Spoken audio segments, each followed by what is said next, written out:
I am Malens, and I come from the richest country in the world. It is located in the richest continent in the world, in the west of the richest continent. My country is called Sierra Leone. On the surface, we are blessed with infinite beauty and abundance of flora and fauna, producing the most exquisite harvest of coffee, cocoa, fruits, vegetables, and caoutchouc. You name it, we've got it. We also have diverse wildlife and vast marine resources, and waterfalls and rivers that run into the most beautiful beaches. The land is golden, literally, a true paradise, which of course is inhabited by the most beautiful souls.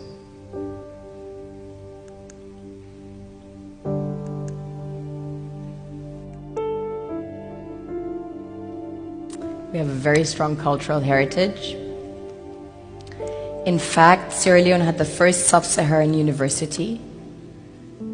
Prior to that, there was one in the kingdom of Timbuktu, which was the first university in the world, succeeding the great Gnostic schools of Egypt and Osiris. On a deeper level, we are blessed with the real treasures the kings and queens of this world desire.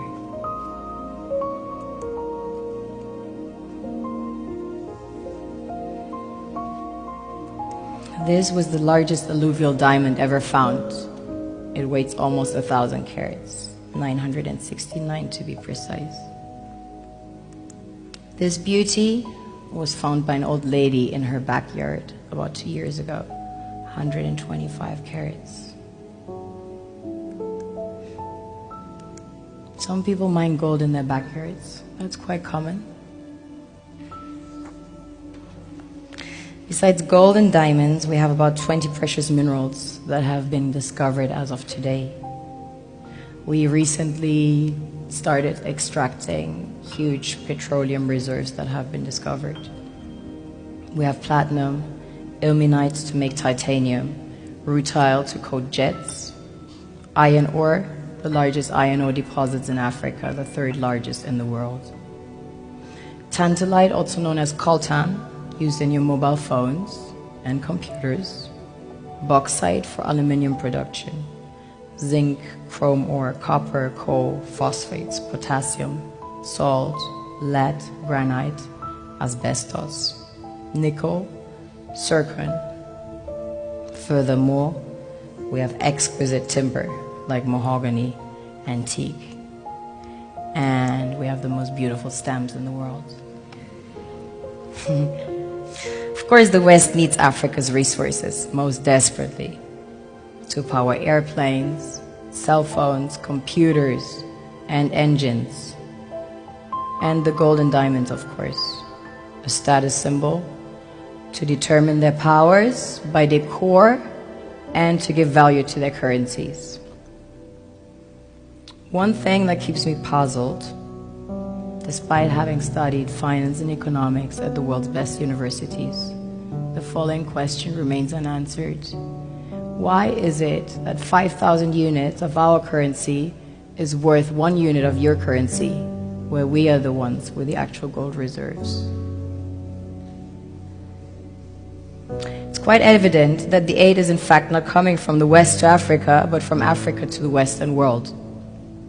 The Western world depends on Africa in every possible way, since alternative resources are scarce out here.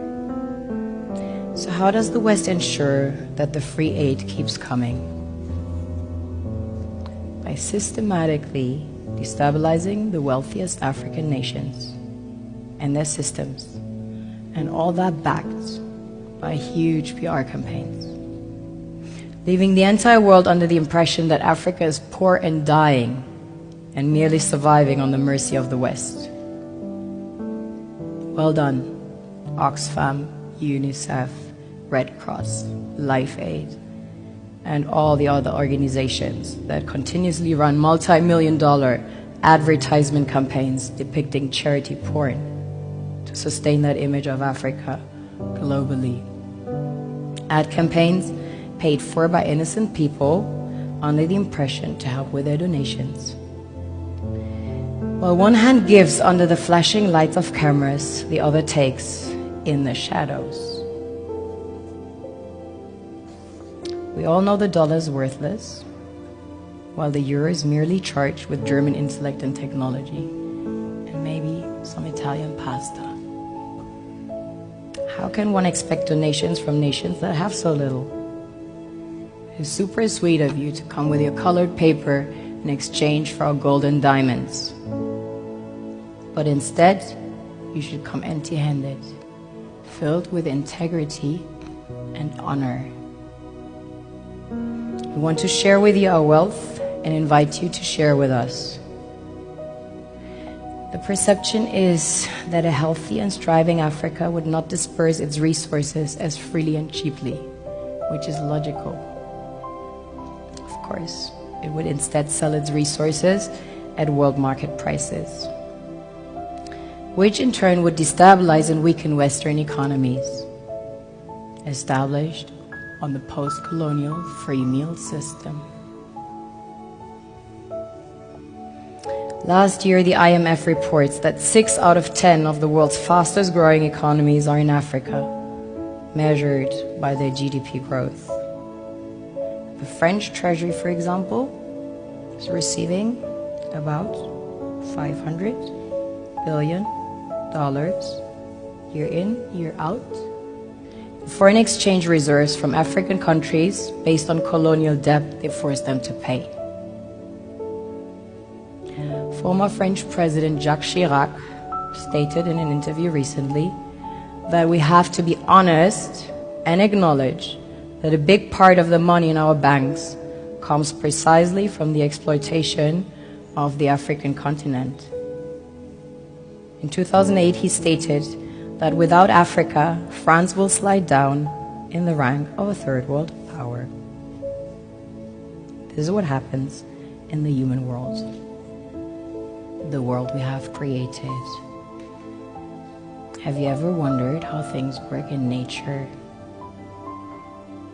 One would assume that in evolution the fittest survives.